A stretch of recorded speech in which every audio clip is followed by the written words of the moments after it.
mais uma reunião pública de estudos e passes, onde nesse horário de 19h30 nós estudamos o livro dos médiuns. Na noite de hoje, durante a palestra, nós estudaremos o capítulo 27, Contradições e Mistificações. O estudo vai estar a cargo do nosso companheiro Célio Gomes. E no momento dos passes nós vamos comentar o capítulo 5, item 25, que fala da melancolia, estudo que estará a cargo da nossa companheira Rita de Cássia. Todos nós, quando aqui chegamos, recebemos uma mensagem, nós vamos fazer agora a sua leitura. É uma mensagem ditada pelo espírito Odilon Fernandes, contida no livro Mediunidade e Caminho, de Carlos Bacelli, e ela tem como título Contradição Mediúnica. Então nos diz assim o nosso companheiro espiritual: meditemos com atenção na resposta que os espíritos deram a Allan Kardec sobre o tema ora em estudo. Os espíritos superiores jamais se contradizem. Os médiuns, entretanto, podem adulterar, consciente ou inconscientemente, o pensamento dos espíritos. Os próprios espíritos, quando se servem de intermediários entre si e os homens, podem ter as suas ideias deturpadas. Explicamo-nos melhor. Dependendo da formação doutrinária do médium, ele pode intervir na opinião do espírito sobre determinada questão. É aqui que fica mais caracterizada a participação do médium no intercâmbio espiritual. Essa interferência pode ser positiva ou negativa. Se o médium não concorda com o que o espírito escreve ou fala por seu intermédio, ele irá oferecer-lhe certa resistência. De outras vezes, é o espírito que, emitindo à distância o seu pensamento ao médium, carece servir-se de intermediários espirituais que estejam mais próximos ao medianeiro, consequentemente se sentindo prejudicado no assunto sobre o qual foi questionado ou espontaneamente deseja abordar. É como se pedíssemos a alguém que se fizesse o portador verbal de um recado nosso. Em raras ocasiões, o recado chegará ao seu destino sem que seja prejudicado em seu conteúdo. Em essência, é isto que leva os homens a dizer que determinado espírito se contradisse ao tratar de um mesmo assunto por médiuns diferentes. Precisamos ainda levar em consideração que os espíritos de mediana elevação podem mudar o seu modo de pensar. Por que lhes negarmos este direito? Às vezes acontece também que um certo grupo esteja amadurecido para ouvir certas opiniões e outros não. Embora primem pela verdade, os espíritos esclarecidos procuram aguardar o melhor momento de dizê-la. Questionado por Pilatos sobre o que era a verdade, Jesus preferiu silenciar. Entretanto, ele a revelara aos seus apóstolos, chegando mesmo a instruí-los em segredo. Atentemos ainda para as palavras, diferentes colunas de espíritos. Isto quer dizer que entre nós, os espíritos, existem divergências como as que existem entre os homens. Diversos centros espíritas, embora inscrevam o nome de veneráveis benfeitores em suas fachadas, permanecem sob a influência de espíritos pseudo-sábios. À medida que o grupo mediúnico vinculado a determinado núcleo de atividade espiritual se esclarece, os espíritos que a ele prestam assistência, se não acompanham o seu progresso, vão sendo substituídos por outros mais esclarecidos. A questão que examinamos é complexa. Que os homens não vejam simples contradição, onde o que existe é falta de um conhecimento maior sobre os problemas que cercam o intercâmbio mediúnico. Os espíritos superiores, buscando evitar esses aborrecimentos, quando sentem necessidade de comunicar-se com os homens, valem-se quase sempre exclusivamente dos médiuns com os quais tenham formado uma certa afinidade. Não que eles sejam propriedade exclusiva de tais médiuns, ou vice-versa, mas porque estabeleceu-se entre eles, ao longo do tempo, uma identidade que, por agora, escapa à nossa capacidade de análise. Odilon Fernandes.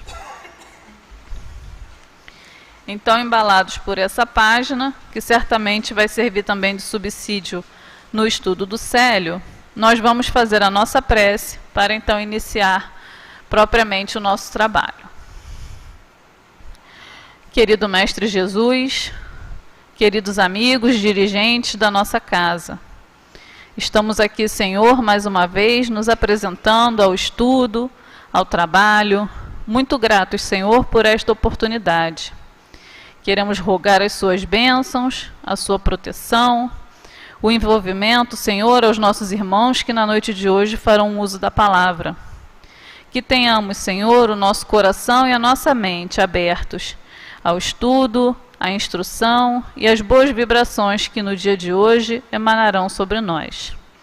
Que Deus então possa nos envolver a todos e que possamos assim, Jesus, em teu nome, em nome dos amigos espirituais dirigentes da nossa casa, em nome de Kardec, de Leon Denis, sobretudo em nome de Deus, considerar iniciada a nossa reunião de estudos e passes da noite de hoje. Graças a Deus.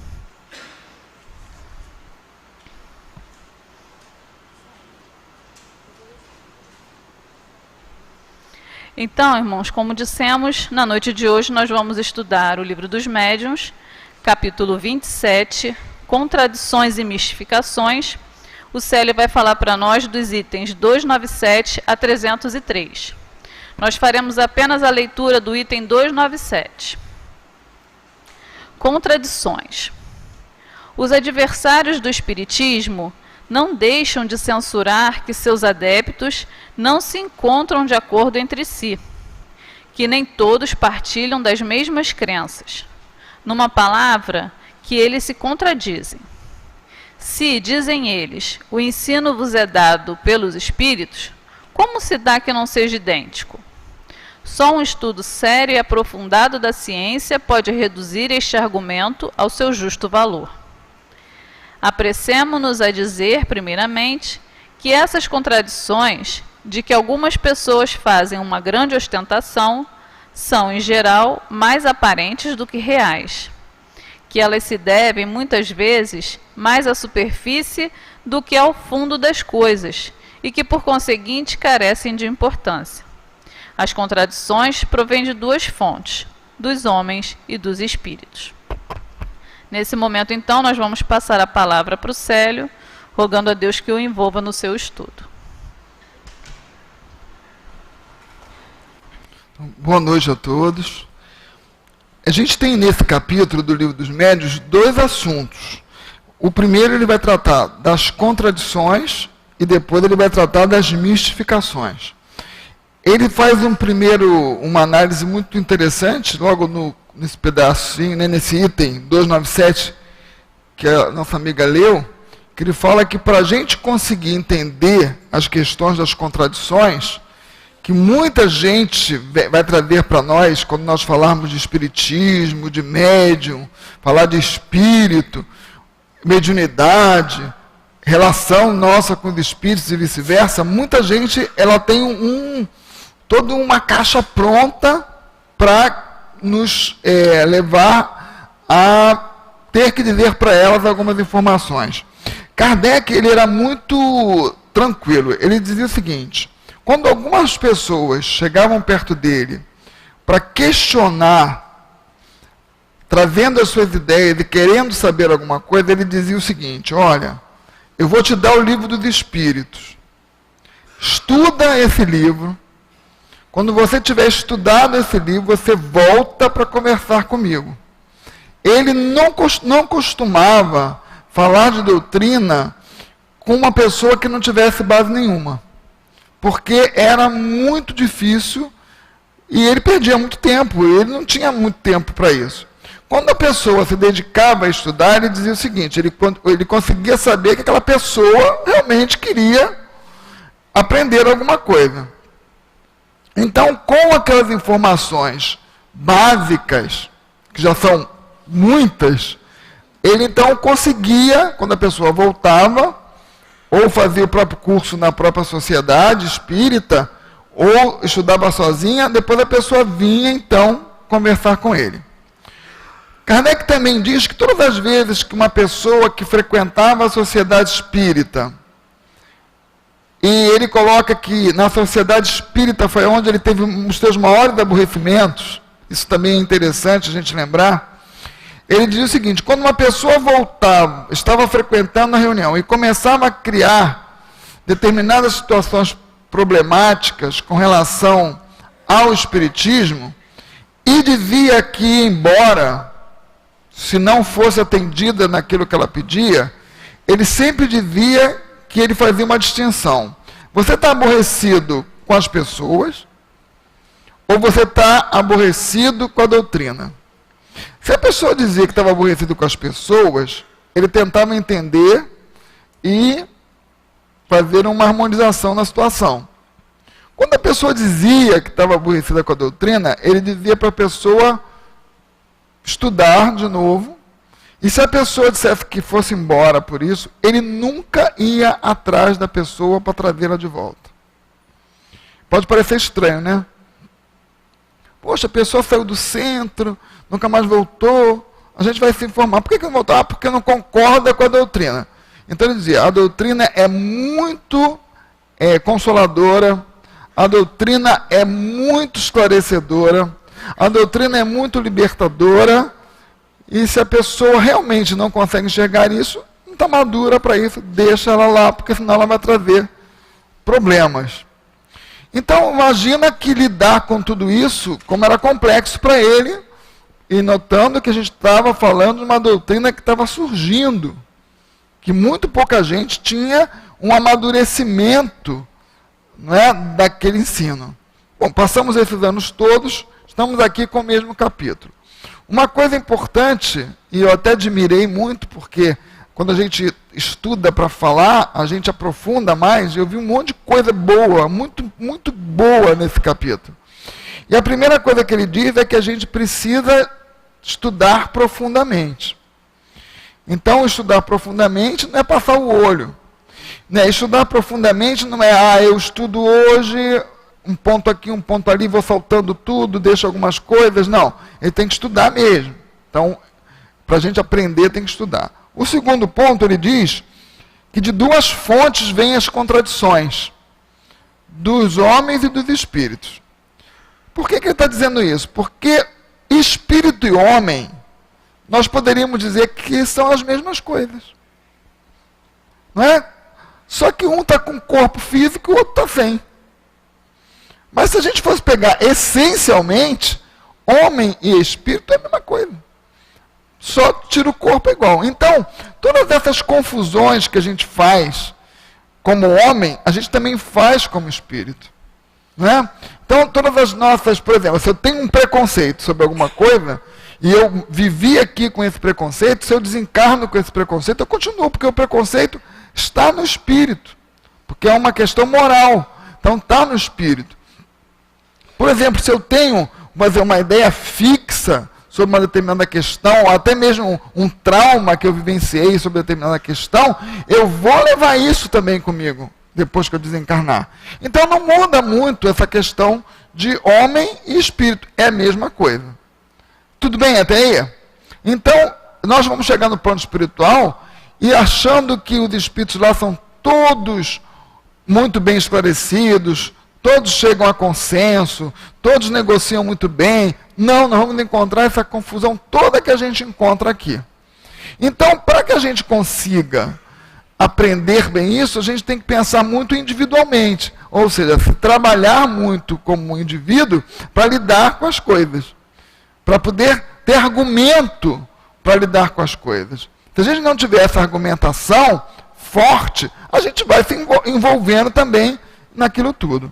E aí ele vem e diz umas coisas assim muito interessantes, que eu vou pegar pontos, quando ele diz o seguinte, que primeiro, os espíritos não são mais do que a humanidade despida do corpo. Acabamos de falar. Então vemos que tirou o corpo, somos todos espíritos iguaizinhos com as mesmas confusões que a gente cria. Agora, olha o que ele diz, que cabe a nós distinguir o verdadeiro do falso, o bom do mal. E isso que o Espiritismo nos leva. Então ele diz que o Espiritismo tem uma missão, nos levar a distinguir o verdadeiro do falso e o bom do mal. Na época de Kardec era comum, eles faziam muitas evocações, porque tinham um corpo mediúnico muito especializado, até porque vieram para aquela missão que era trazer o Espiritismo à Terra, e Kardec evocava muito. E nas evocações, às vezes, eles faziam várias sessões evocando o mesmo espírito. Em determinado momento, aquele espírito que já vinha sendo evocado por muito tempo, começava a se contradizer. Começava a ter um comportamento que não era adequado ao que se vinha observando até então. E aí, muitas vezes, os médiuns começavam a se questionar se aquele era o mesmo espírito. E aí, então, percebiam que não era, que era outro espírito se dizendo ser aquele. E eles, muitas vezes, perguntavam para os mentores por que a espiritualidade permitia que, em determinado momento, surgisse algum espírito dizendo-se ser o outro e colocando em risco todo um trabalho que se vinha fazendo. Ele dizia o seguinte, o espírito: olha, nós fazemos isso para testar se vocês estão começando a distinguir o que é certo do que é errado e conseguindo perceber, se aprofundar, realmente entender, analisar bem as mensagens que vocês recebem. É essa a nossa finalidade. Eles faziam meio que de propósito, meio não, muito de propósito, né? Para fazer com que aquele grupo não se deixasse levar por aquela situação. Então, por quê? O objetivo é que a gente aprenda com a doutrina a distinguir o certo do que é errado. Depois ele fala, o erro está em terem alguns de seus intérpretes esposado muito levianamente opiniões contrárias ao bom senso e haverem feito os editores responsáveis dela. O que ele quer dizer com isso? Quando a gente começa a mediunidade, a gente faz um estágio. Todos nós, quando começamos uma atividade, não temos que passar por um estágio para aprender a fazer bem? Mediunidade é a mesma coisa. Quando a gente começa, e eu me lembro muito da minha época de jovem espírita, que eu vi alguns médiuns que começavam a treinar psicografia e eles davam uns arranjos assim grandes, passavam às vezes a reunião toda de psicografia fazendo só rabisco. Você imagina o que é uma pessoa trabalhar o dia inteiro, né, ir para uma reunião, sentar lá, se tremer toda, quando ela entregar só tem rabisco. Muita gente desistia. E aí o responsável pela reunião dizia, olha, continua, porque assim você está se adaptando, mas a pessoa não. Ela queria seguir assim, eu quero chegar e escrever uma mensagem igual o Chico Xavier escreve. Né? Eu quero chegar e trazer... Não. Existe um momento de adaptação. E esse momento de adaptação, sabe quem é que vem? Espíritos de baixa evolução. Porque nós não somos ainda instrumentos preparados para trazer aquela mensagem. Então, aqueles espíritos que também precisam desse trabalho, vêm. Aí se juntam a gente. Seja a psicofonia, seja a psicografia, normalmente a psicografia. E aí, o que acontece? Nós vamos treinando. Com o passar do tempo, a gente vai fazendo o que nós lemos aqui no Livro dos Médiuns, criando a simpatia fluídica, a conexão fluídica. Leon Denis fala no Invisível que ele demorou 15 anos para ter a convicção de que ele estava recebendo mensagens de espíritos elevados. 15 anos. Não é brincadeira, não. Ali, e ele ali perseverando, não desistiu, até que um dia aquilo tudo eclodiu e ele conseguiu perceber. Então, Divaldo também disse que escreveu muito, psicografou muito. Aí um dia ele disse, pô, agora já dá para fazer um livro. Aí a Joana de Anjos disse para ele, joga tudo isso fora que será só treinamento. Né? Nada disso vai ser aproveitado. Ó, todo mundo precisa passar, mas persevera. Então, na hora em que a gente vai, como médium, eu também via muito isso, a gente escutava uma informação. Será que sou eu? Ou será que é o espírito? Porque normalmente a gente escuta a nossa própria voz. Não é? Então a gente fica pensando, será que sou eu? O que eles dizem para a gente? Deixa fluir, você está no centro. Você está amparado. Aquela reunião é para desenvolvimento mediúnico.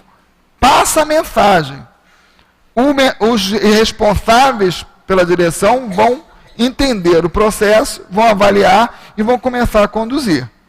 Então, o que ele diz é que em determinado momento, o que acontece com o médium? Algumas vezes, por ele não se deixar levar por uma instrução, porque precisa ser instruído, precisa estudar, precisa treinar, ele começa a ter alguns hábitos indesejáveis como médium. Por isso que ele fala que é o homem e o espírito. Aí o que acontece? Ele ouve uma coisa que ele não concorda, aí ele começa a colocar a sua própria opinião. E isso, muitas vezes, começa a distorcer aquilo. Então, se ele tivesse feito um trabalho de ser realmente formado como médium, ele ia aprendendo. A gente começa a aprender a distinguir as vibrações que chegam. Por exemplo, a gente sabe quando a gente tem uma dor de cabeça física, quando a gente tem uma dor de cabeça que promana de uma vibração espiritual que chega. A gente percebe a diferença. A gente percebe, por exemplo, quando a gente está fazendo aqui um trabalho desse, que a gente pensa que aqui não tem trabalho mediúnico, né? E que a gente está aqui, daqui a pouco a nossa cabeça parece um motor acelerado. Aquilo trabalha tão rápido, as ideias fluem tão rápido. Comigo acontece muitas vezes isso. Eu estou aqui, eu sinto que... Aí eu vou, quando eu viro ali no extra, eu caio. Já começa a ficar com a minha vibração particular, individual, né? Diminui o tônus. Aí eu percebo direitinho. Às vezes, várias vezes acontece, de eu sair daqui, vou caminhando, daqui a pouco eu sinto assim, ó, um desligar. Sabe, como se tivesse puxado alguma coisa. Aí eu fico assim, ó, sabe, eu volto porque terminou o trabalho. Né? Aquilo já se estabeleceu. E isso é uma coisa que você só aprende treinando, fazendo. E aí, quando a gente interfere demais, complica, porque, como ele diz, olha só, os espíritos realmente superiores, que está aqui escrito na leitura aqui anterior, jamais se contradizem. E a linguagem de que usam é sempre a mesma com as mesmas pessoas. Por quê? Na época de Kardec, vocês imaginam, Kardec muito combatido, né? As pessoas faziam o seguinte, ó, vou fazer uma reunião aqui para falar desse assunto, e vou fazer outra aqui, e eu quero que seja igual. Tem que ser igual. O que Kardec explica? Olha, primeiro você tem a capacidade do médium, já é um problema. Segundo, você tem toda uma estrutura de público. Ora, você não pode falar para um público com uma cultura menor da mesma maneira que você vai falar com um público com uma cultura muito grande. Claro que a ideia, ela vai ser a mesma, mas adaptada àquele público. Outros momentos também, a gente não pode falar sobre determinados assuntos quando as pessoas são extremamente preconceituosas. A gente tem as culturas no mundo. Então você não pode falar, porque você cria muito problema. Kardec dá um exemplo aqui, e ele também fala isso na Revista Espírita, que quando os espíritos trabalharam na França, eles chegaram na França, porque era naquele momento o país mais de cabeça mais aberta, de mente aberta, menos preso a uma série de coisas, eles chegaram e falaram de reencarnação sem nenhum problema. Agora, quando eles foram falar isso lá em Londres, vocês vejam que até hoje o povo londrino, né, com toda a cultura que tem, eles se amarram em ver um casamento real. De ir ver aquela carruagem, aquilo está na cultura deles. Aí na época, imagina isso lá em 1800, Kardec dizia o seguinte, olha, quem nasceu na nobreza, no sangue azul, pode reencarnar mais tarde como empregado. Quem foi senhor de escravo pode nascer na próxima existência como escravo. Isso era abominável. Não aceitar, o orgulho não conseguia aceitar. Então eles preferiram não falar em determinadas culturas sobre esse assunto. Mas, por quê? Porque senão a doutrina ia ser dizimada antes de nascer. Porque não haveria como manter. Então, agora, os espíritos superiores, eles vão falar igual, claro, adaptando-se à necessidade de cada um. Eles falam aqui, não é de bom aviso atacar bruscamente os preconceitos. Quem faz atendimento fraterno, que é outro trabalho mediúnico importante, sabe disso. Às vezes a gente vai sentar para um atendimento fraterno e uma pessoa vem falar do seu problema.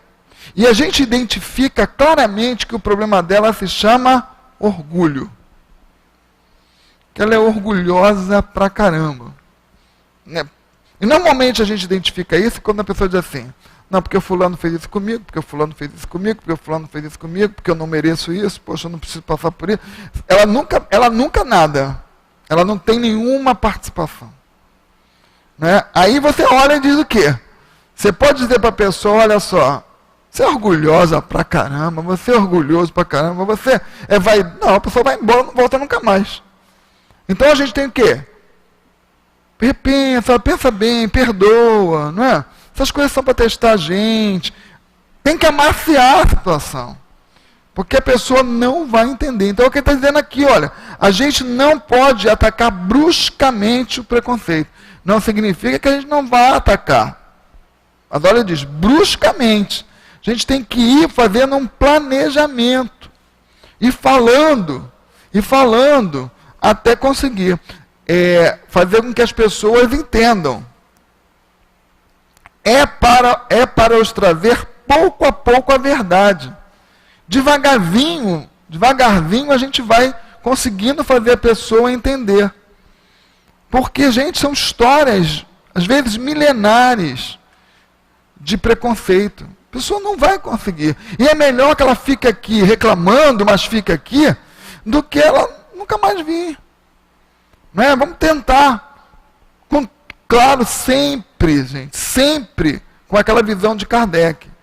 A doutrina é ótima. Se a pessoa começar, como eu já passei por experiência, a gente quer, aqui mesmo, gente, aqui, já passei por experiências incríveis aqui, falando, né? Uma vez eu era muito jovem, e falando aqui, uma vez eu comecei a falar aqui no centro, e chegaram duas moças, muito, assim, soltas, né?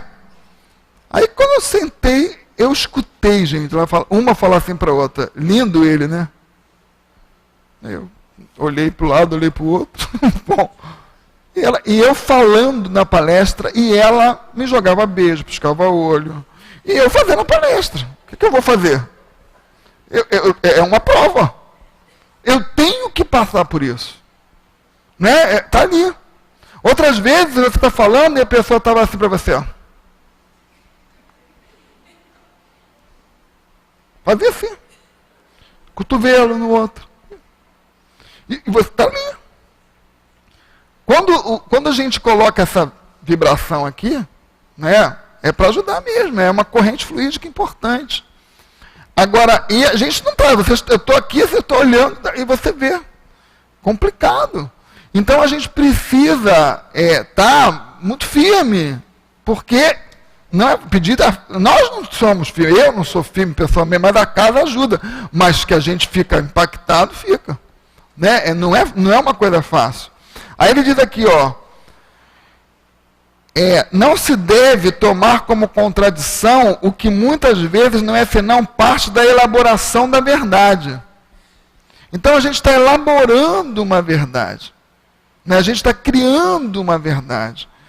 Todos os espíritos têm a sua tarefa designada por Deus. Desempenham-na dentro das condições que julgam convenientes ao bem dos que lhes recebem as comunicações.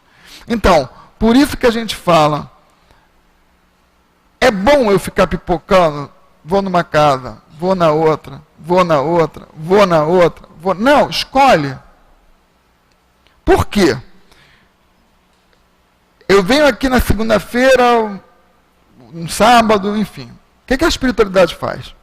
Ela começa a nos conhecer. E ela começa, então, a preparar os recursos para cuidar de nós. Recursos são esses, fluídicos. Então ela sabe, aquele companheiro virá nas reuniões, segunda-feira, então eles começam a trabalhar na espiritualidade, organizando para quê? Enquanto nós estamos ouvindo uma palestra, eles estão trabalhando a nossa mente, aplicando passes, ativando a nossa atenção para determinados pontos do estudo que são importantes para que a gente mude pensamento. Às vezes você diz, quantas pessoas vêm aqui e dizem assim, o Senhor falou para mim. Não, isso tudo é organizado. A espiritualidade organiza. E podem ter certeza que às vezes a pessoa até ouviu o que eu não disse. Mas a espiritualidade organiza para que a pessoa possa ser beneficiada. Aí se eu costumo vir e mantenho a frequência, cada vez eu vou sendo mais cuidado, vou sendo cada vez mais tratado, vou sendo cada vez mais melhorando o meu quadro vibracional, até que eu consiga um equilíbrio. Agora você imagina, eu venho hoje, aí só venho daqui a 25 dias, daqui a pouco eu não quero mais vir aqui, eu vou na outra para ver como é que é a reunião lá. Já contei para vocês isso, vou recontar. Uma vez eu fui ajudar um amigo meu que tinha um bar no Meia a limpar a cozinha dele. Quem trabalha em bar sabe que baratinha adora a cozinha de bar, né? Então, aquelas baratinhas miudinhas que você pode fazer dedetivo, daqui a pouco está cheio de novo, é uma coisa impressionante. Então ele me pediu ajuda, eu fui lá, tirar todos aqueles bicos de fogão e tudo, mas no salão continuava se servindo comida, cerveja, e tinha uma moça com um grupo bebendo desde mais ou menos umas 9 horas da manhã. Quando chegou 15 para as 2, ela disse assim, gente, eu tenho que ir embora que eu tenho que ir para a reunião do Leon Denis. Assim, aí vocês pensam assim, todo mundo que vem aqui sabe, vai vir para cá, né? Não, a pessoa ainda não tem a noção. E ela veio para a reunião. Porque ela ainda assim, vou lá tomar o meu passe, né? Mas quando essa pessoa vem, aí vocês veem, nós temos tudo. A gente vê, não se dá conta de que a gente tem tudo. E aí a pessoa vai ser tratada nas possibilidades que a espiritualidade pode. Muitas vezes até tem que ser blindada a sua vibração. Não é? Não significa, gente, que essa pessoa seja melhor ou pior do que a gente porque bebeu cerveja, não. Não é isso. É porque o organismo exala um fluido que é um fluido que não tem uma qualidade, né? Como a gente, nossos próprios pensamentos, às vezes, são até mais deletérios. Mas eu quero só para entender que a gente tem que perceber. Então, mantenha a constância. Vai criando um vínculo. De preferência no mesmo dia, no mesmo horário. A espiritualidade vai saber, ele estará lá, ela estará lá. Vamos começar a criar. Começa a aproximar de nós espíritos que trabalharão conosco. Então vamos lá, vamos fazer o curso de médios. Eu venho num dia, passo 4 sem vir, como é que vai fazer a conexão? Se eu não tenho frequência. Você não vai fazer nunca. Então a gente pode até ter mediunidade, mas a gente não faz dela um bom uso, um uso com qualidade. A gente faz dela como a gente vai. Eu tenho um dom artístico, mas eu não sou disciplinado, né, para treinar o meu dom artístico, eu vou sempre ser um artista medíocre. Porque eu não desenvolvi o meu dom. Tá certo? Até aí? Tudo bem? Então vamos ver mais aqui o que ele fala. Para se discernir do erro à verdade, preciso se faz que as respostas sejam aprofundadas e meditadas longa e seriamente. É um estudo completo a fazer-se. Para isso é necessário tempo como para estudar todas as coisas. Então recebemos uma informação. Imagina se a gente vem aqui, recebe uma informação e não tem menor noção de nada. Era o que o Kardec não fazia. A pessoa pediu, eu quero uma mensagem de mediúnica. Ele diz, estuda o livro dos Espíritos primeiro. Sabe por quê? Se você vir aqui e pedir uma mensagem de um Espírito, você não sabe nem o que é aquilo, aquilo não tem valor. Não tem valor nenhum. A gente vai olhar em uma página que alguém, a pessoa diz assim, qualquer um podia ter escrito isso. Não é? Ela não percebe. Não dá valor àquilo. Então ele diz, estuda primeiro, frequenta as reuniões, as palestras. Outra coisa importante, por que a casa espírita tem que ter o estudo? O pessoal fala assim, aquela casa espírita é muito fraca, ela só estuda. Né? Não tem nada, a gente não vê ninguém tremer, a gente não vê ninguém... Porque a mediunidade, como a gente falou, ela tem... o espiritismo é muito claro, ele diz assim, olha, mediunidade, ela tem os transes, você pode ter uma mediunidade inconsciente, uma mediunidade semiconsciente, uma mediunidade consciente. A melhor de todas é a consciente. E a pessoa às vezes pensa, não, que a melhor de todas é a inconsciente, né? Que ela não participa de nada. Mas o espírito, não.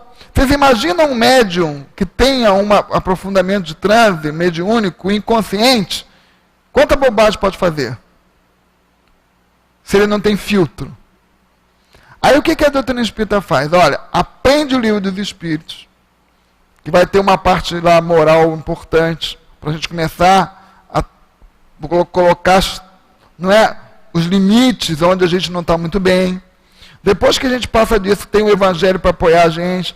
Depois ele diz, agora vamos trabalhar mediunicamente com uma coisa que está aqui nesse livro, nesse capítulo, que é impressionante, é maravilhosa para a gente. Daqui a pouco a gente vai chegar nela.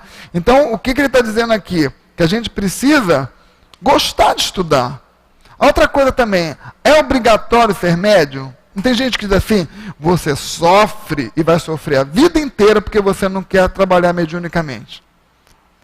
Não já ouviram isso? Mas a doutrina espírita não fala isso.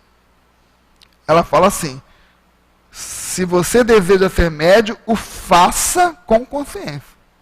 Se não quer, não procure se envolver com isso. Então não é algo imposto. É algo que a gente consiga entender.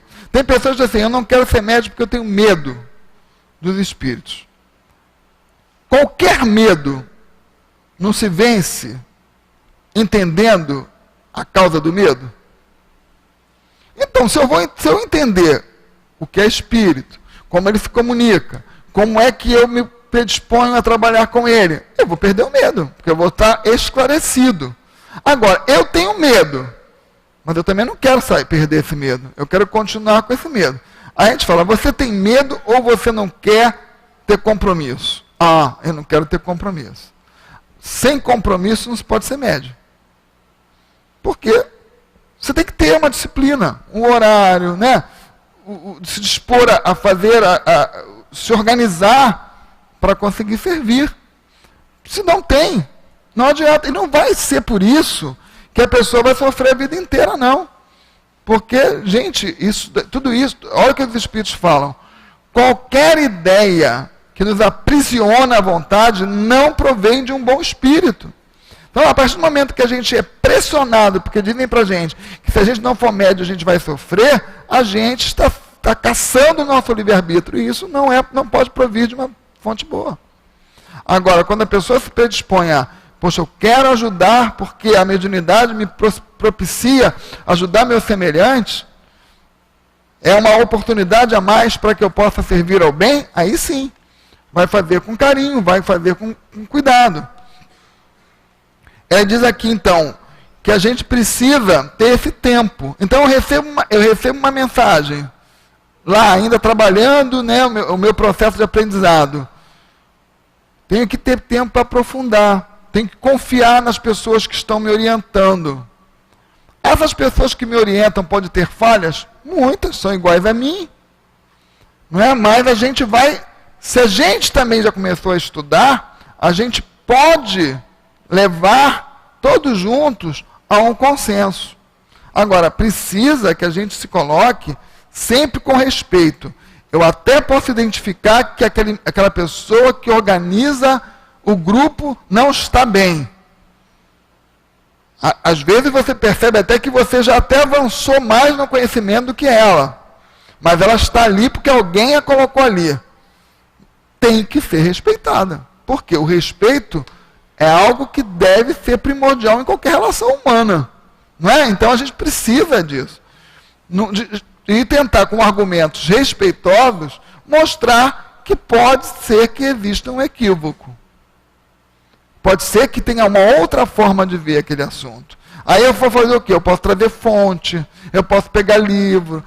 Aí vocês podem dizer, mas a pessoa não quer ouvir porque ela se acha dona da verdade. Como diz ontem falaram, como disse o Divaldo Franco, todo mundo morre, né? Um dia o companheiro também vai ter que deixar aquilo ali. Mas a gente continua perseverando. Por quê? Eu preciso pensar no que a gente quer para nós, como médiuns. O que eu estou fazendo com isso que Deus me propiciou ter? A responsabilidade é dele, ele não quer ouvir, não quer saber. Eu vou continuar respeitando e seguindo o meu caminho. Agora, tudo tem limite. Não é? Ficou insustentável. O que a gente aprende em conflito? Quando um conflito é insustentável, a gente tem que se afastar. Agora, não vou me afastar para ficar dentro de casa dizendo que a doutrina espírita é ruim. Eu vou me afastar para procurar um lugar que me propicie continuar meu trabalho. E, de preferência, sem comentar nada, porque lembra que a gente aprende também? Não adianta falar de ninguém se não for para ajudar.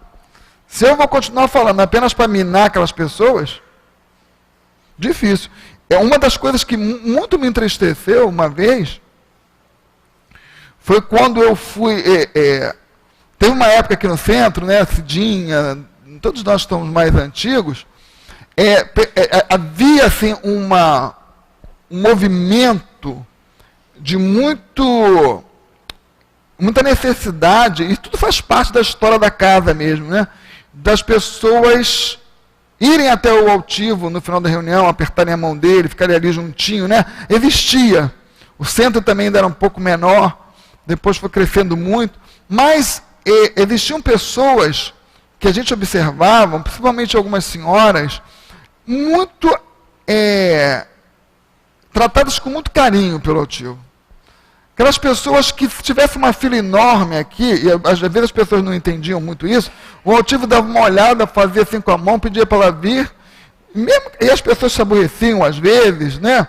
Porque a gente é complicado mesmo. Então ele dava aquele abracinho, a pessoa ia embora. E uma dessas pessoas que eu vi muitos anos aqui no centro ser muito cuidada, numa ocasião eu estava num consultório médico, e essa pessoa estava lá, quando eu cheguei, ela disse, eu falei, e aí, como é que está? Tudo bem? Está indo lá no centro? Nunca mais. E eu disse assim, não foi mais não, porque mudou? Não vou mais lá não. Altivo me decepcionou. Aí começa. Né? E a gente ouve aquilo, e se a gente não está, aí vem, se a gente não está preparado para entender que processo é esse, a gente embarca. E vai minando tudo. Né? E a gente percebe. E o que a gente fazia? Então, ouvia, não é dizer que aquilo ia passar, que ela tivesse cuidado. Às vezes era até uma senilidade mesmo, a pessoa já estava senil, já estava confundindo tudo. Então mas era preciso orar muito, porque todo mundo pensa que estar numa posição como essa é uma posição cômoda, uma coisa agradabilíssima o tempo todo. Não, é muito penosa. Porque as pessoas têm um nível de exigência enorme. Né? Então, a gente não consegue dar conta. Então, quando ele fala aqui sobre esse estudo aprofundado, eu sou um aprendiz, sempre. Coloca-se ao dispor de quem está me orientando. E vamos trabalhando. Lembra sempre do nosso Leon Denis. 15 anos. Para ele conseguir dizer, agora, tá bom. Pessoas que não têm tempo, nem aptidão necessária para um estudo sério e aprofundado. E que aceitam, sem exame, o que se lhes ensina. não haverá para elas inconveniente em esposar erros. Olha o que ele diz. Agora vem o que eu considerei maravilhoso. Eu vou reler o que ele diz. Pessoas há que não têm nem tempo, nem aptidão necessária para um estudo sério e aprofundado, e que aceitam sem exame o que se lhes ensina. Não haverá para elas inconveniente em esposar erros, que pratiquem o bem e não façam o mal. É o essencial. Para isso não há duas doutrinas. O bem é sempre o bem, quer feito em nome de Alá, quer em nome de Jeová, visto que só Deus há para o universo. Então eu não tenho tempo para me aprofundar, eu não tenho aptidão, sou uma pessoa que não consegui minha evolução cultural, né? Não fui muitas vezes alfabetizada. Qual é a regra? Praticar o bem e não fazer o mal. Então, se aquele lugar que eu estou prima por fazer o bem, prima por não praticar o mal, continua. Agora, não começou a enxergar que isso não está acontecendo, epa, vamos, não é, repensar. Outra coisa, a diversidade das comunicações é a prova mais patente da variedade das fontes de onde elas procedem. Olha só que coisa interessante. Aliás, os espíritos, olha que cuidado a gente tem que ter. Aliás, os espíritos que pretendem ser eles os únicos que se podem comunicar, esquecem-se de dizer por que não podem os outros fazê-lo. Lembra? Só o Espírito Santo pode falar. A gente vê isso no movimento evangélico, né? Aí a gente pergunta, por que só eles? Aí não tem resposta. Não tem. Depois vem para lá. Outra coisa também. Muitas vezes você vê o Espírito Santo falando em vários médios ao mesmo tempo. Quantos Espíritos Santos existem? Não é? Então é outra questão para se perguntar. A pretensão que manifestam é a negação. Olha que bonito isso. A pretensão que manifestam de somente um espírito se comunicar é a negação do que o espiritismo tem de mais belo e de mais consolador. Olha o que Kardec considerou como sendo o mais bonito no espiritismo, o mais consolador no espiritismo. As relações do mundo visível com o mundo invisível, dos homens com os seres que lhes são caros e que assim estariam para eles sem remissão, perdidos. Você já imagina que maravilha que aquelas pessoas, né, que tiveram a oportunidade de terem uma comunicação com um ente querido que desencarnou? Seja isso por visão, seja isso por um processo mediúnico, né? Isso aqui é bonito. Então, eles estão dizendo, quando se nega isso, você está dizendo o seguinte, Deus privilegia. Aí já cria logo uma forma de entendimento de Deus distorcida. Por que Deus só privilegia uns e não privilegia e nega outros? Que Deus é esse? Então, já acabou. E outra coisa, a mediunidade existe em todos os pontos do universo, né? Em todos os, vamos falar só em termos de terra, em todos os lugares da terra, a mediunidade existe porque ela é algo natural, algo que está no nosso organismo. Então, não independe de ser espírita, né? Agora, o espírita faz o quê? Usa melhor porque conhece o mecanismo. Mas a gente vê que, se você for pegar a história do catolicismo, de Alá, não é? Do muçulmano, de todos, você vai encontrar ali o processo mediúnico efetivo.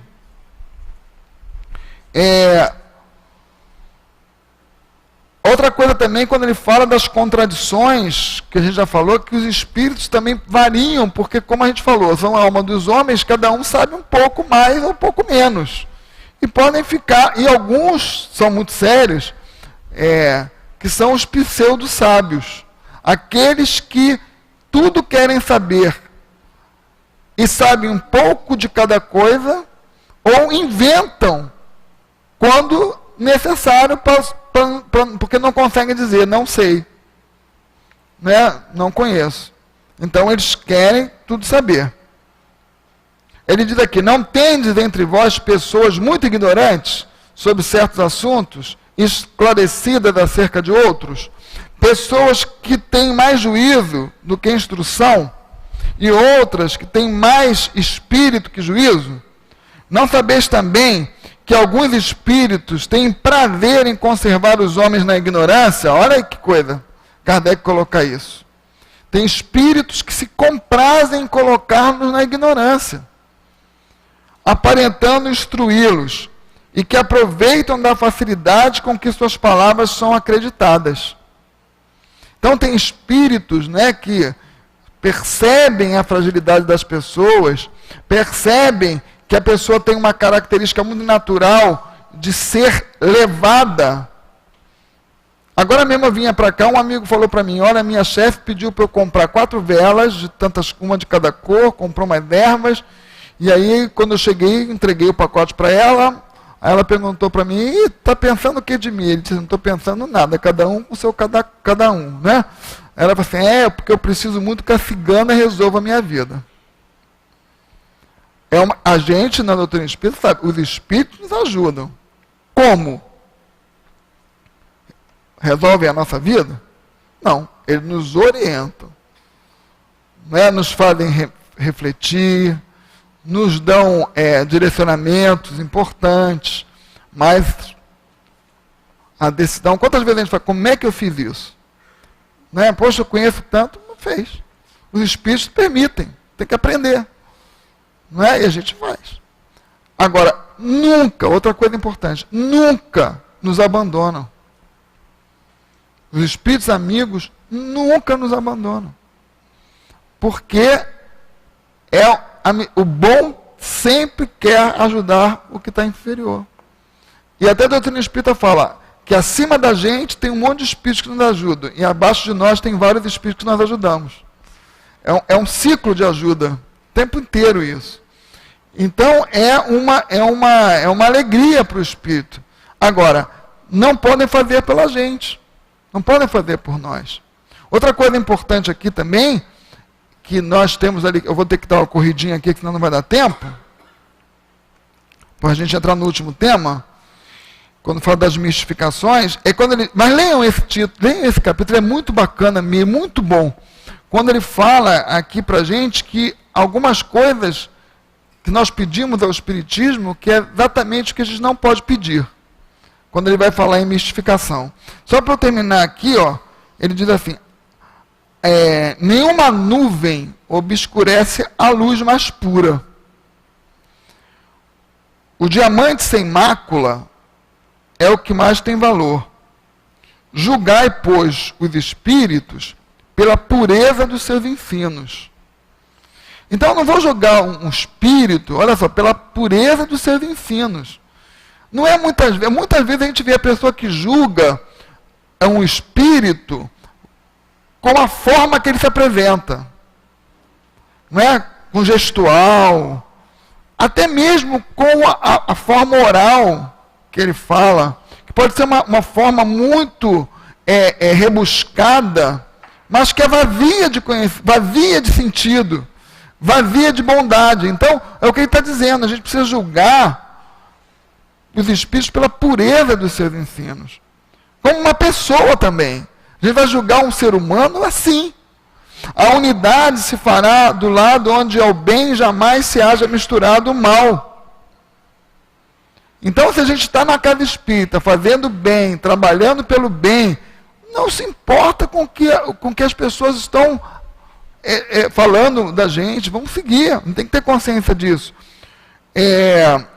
Notai, ademais, que os princípios fundamentais são por toda parte os mesmos, e tem que vos unir numa ideia comum, o amor a Deus e a prática do bem.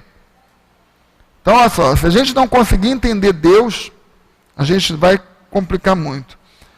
Qualquer que seja, conseguintemente, um modo de progressão que se imagine para as almas, o objetivo final é um só, E só tem um meio de alcançar essa progressão: fazer o bem. Continua falando. A melhor doutrina é a que melhor satisfaz ao coração. Olha, não está dizendo que é a doutrina espírita, que é o cristianismo, não. Se eu estou lá fazendo o bem, me propiciam fazer o bem, essa é a melhor. Né? Aí eu vou terminar aqui. Quando ele diz aqui, nas mistificações agora, olha, ele diz, ser enganado é desagradável. Ainda mais o é se for mistificado. Porque a pessoa tem consciência de que está mistificando. Então ele diz aqui, olha, ele diz aqui, ó, o espiritismo tem por fim o melhoramento moral da humanidade. Os espíritos os vêm instruir e guiar no caminho do bem, e não nas honras e nas riquezas. Nem vêm para atender às vossas paixões mesquinhas. O que ele quer dizer com isso? Que nós só vamos ser mistificados quando nós formos buscar no espiritismo ou nos espíritos, porque no espiritismo não deveria ter essa volta, mas nos espíritos, aquilo que não é para se buscar. Então ele está dizendo o seguinte: se eu vou lá buscar riqueza, eu vou ser mistificado. Se eu for lá buscar honra, também. Se eu for lá buscar paixões mesquinhas, eu vou também. Sabe por quê? Os espíritos que estão lá estão de acordo exatamente com isso que eu estou buscando. Então o que ele está dizendo aqui, o que a gente tem que buscar no espiritismo, e ele fala aqui com muita clareza, é que a gente deve buscar, sinceramente, um aprendizado para nos tornarmos pessoas melhores. Aprender a amar a Deus e fazer o bem. Se eu for buscar isso, em qualquer lugar que eu for, eu nunca vou passar pela mistificação. Agora, se eu for lá, me arrumo um trabalho, me arrumo um emprego, né? Eu posso até pedir, claro, aos espíritos, estou desempregado, né? Está difícil. Me mostra um meio que eu consiga atingir esse objetivo. Me esclarece onde eu posso estar errando, não é? Então eu vou pedir. Agora, quando eu chego lá, é o seguinte: olha, eu vou te dar isso, você me dá um emprego. Aí já esqueceu que os espíritos não precisam de nada material. Já vou começar a criar problema para a minha vida. Né? Eu vou lá, vou pedir dinheiro. Eu quero dinheiro. Beleza. Os espíritos lá vão dizer: tá bom, faz isso, faz aquilo, que a gente vai te dar dinheiro. E a pessoa, muitas vezes, faz. Então, o que ele está dizendo é o seguinte: não é isso que o espiritismo se propõe. O espiritismo se propõe a nos ensinar a amar a Deus e nos tornarmos melhores. E diz isso, o espiritismo não quer ninguém perfeito. Porque logo no início do livro dos Espíritos ele diz: reconhece o verdadeiro espírita pelos esforços que a gente faz para domar as nossas más inclinações, né? Então é quem está tentando, quem está na busca, numa busca consciente, numa busca sincera de se tornar uma pessoa melhor. Mas a gente só consegue isso, lembrando Jesus também, quando ele fala que a gente tem que amar a Deus acima de todas as coisas. Quando a gente conseguir ir entendendo cada vez mais Deus, entendendo Deus, aí a gente vai começar a enxergar assim: não é um peso servir ao meu próximo. É uma alegria, é quase que uma honra. Né? É uma honra, como Jesus se sentiu honrado de vir ajudar a gente. Aí você não tem mais preguiça, você não fica contando o tempo que estou ali, não fica reclamando porque está ajudando ninguém. Não, a gente já entendeu. E aí vai, né? uma série de... Aí chega um ponto, como chegou o Chico Xavier, como chegou Madre Teresa, como chegou Eurípides Barçanufo, Bezerra de Menezes. Esses espíritos foram entendendo Deus.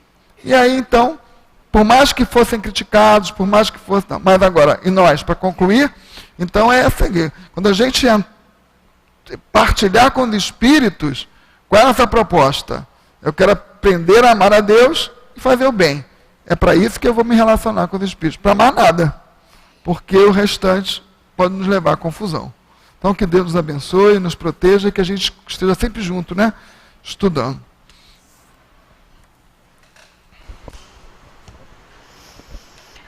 Nós agradecemos ao Célio pelo seu estudo, reforçando, né, algo que ele disse na fala dele sobre esse capítulo, né? Deixamos a sugestão aos irmãos que façam a leitura dele em casa, porque é um tema muito interessante. É sempre importante nós que estamos aqui buscando o estudo doutrinário, nos instruirmos, conhecermos os processos, os mecanismos, né, que envolvem a mediunidade, deixando também aberto, né, a sugestão para realizarmos os cursos da casa, onde esses temas podem ser destrinchados, né, e podemos também interagir, tirar as nossas dúvidas e cada vez mais irmos então nos aprimorando. Então, que Deus abençoe o nosso Célio e com certeza ele vai estar conosco aqui outras vezes. Agora nós vamos passar para a segunda parte do nosso trabalho, que consta dos passes e do comentário do Evangelho, que será realizado pela nossa irmã Rita. O texto do Evangelho na noite de hoje está no capítulo 5, Bem-aventurados os aflitos, nas instruções dos Espíritos, é o item 25, que trata sobre a melancolia. É uma mensagem do Espírito François de Geneve, que foi ditada em Bordeaux. Sabeis por que uma tristeza indefinida às vezes se apossa de vossos corações e vos faz achar a vida tão amarga? É vosso espírito que aspira à felicidade e à liberdade e que, ligado ao corpo que lhe serve de prisão, consome-se em grandes esforços para libertar-se dele. Porém, vendo que são inúteis, cai em desânimo e, como o corpo sofre essa influência, a falta de energia, o abatimento e uma espécie de apatia se apoderam de vós, fazendo com que vos acheis infelizes. Acreditai em mim, resisti com energia a essas impressões que vos enfraquecem a vontade. Essas aspirações por uma vida melhor são inatas no espírito de todos os homens, mas não as procureis neste mundo. E agora que Deus vos envia seus espíritos para vos instruir sobre a felicidade que Ele vos reserva, esperai pacientemente o anjo da libertação, que deve vos ajudar a romper os laços que mantêm vosso espírito cativo. Lembrai-vos de que tendes de cumprir uma missão durante vossa prova na terra, da qual não podeis duvidar. Seja vos devotando à família, seja realizando os diversos deveres que vos são confiados. Se, no decorrer dessa prova, enquanto cumpris a vossa tarefa, desabarem sobre vós as preocupações, os cuidados e os desgostos, sede fortes e corajosos para suportá-los. Enfrentai-os sem hesitação, eles duram pouco e devem vos conduzir para junto dos amigos por quem chorais, que se rejubilarão com a vossa presença entre eles e vos estenderão os braços para vos conduzir a um lugar onde não existem os desgostos da terra. François de Geneve, Bordeaux. Nesse instante, aqui na nossa casa, convidamos então os irmãos médiuns a se posicionarem, seguindo as orientações. E nós lembramos aos irmãos que o trabalho dos passes é realizado por médiuns que já foram previamente preparados. Portanto, nós que somos portadores de mediunidade, que temos uma sensibilidade um pouco mais exacerbada, procuremos manter o nosso coração sereno, não dando passividade, uma vez que esse trabalho não comporta outros tipos de manifestação. Nós que estamos em casa, acompanhando pela internet, também podemos usufruir deste momento, nos colocando em sintonia com os nossos benfeitores espirituais, ouvindo e refletindo a mensagem do Evangelho, acompanhando o comentário, buscando fazer nossas orações, rogar o envolvimento pelos nossos benfeitores, que nesse momento se encontram bem próximos a nós, nos socorrendo nas nossas necessidades, nos orientando, nos estimulando nas nossas lutas. E que possamos também, nesse momento, lembrar de todos os nossos entes queridos, dos nossos familiares. Vamos orar também pela nossa sociedade, pela nossa nação. Vamos usufruir desse momento na conquista da nossa paz, da nossa serenidade, da nossa tranquilidade na condução das nossas lutas. Vamos então fazer a nossa prece. Senhor Jesus, eis que é chegado, Senhor, o momento dos passes. Queremos pedir, Senhor, mais uma vez, que Tu continue nos sustentando, Senhor, os médiuns, que nesse momento atuarão em Seu nome, na transmissão das energias, em contato também com Seus benfeitores espirituais.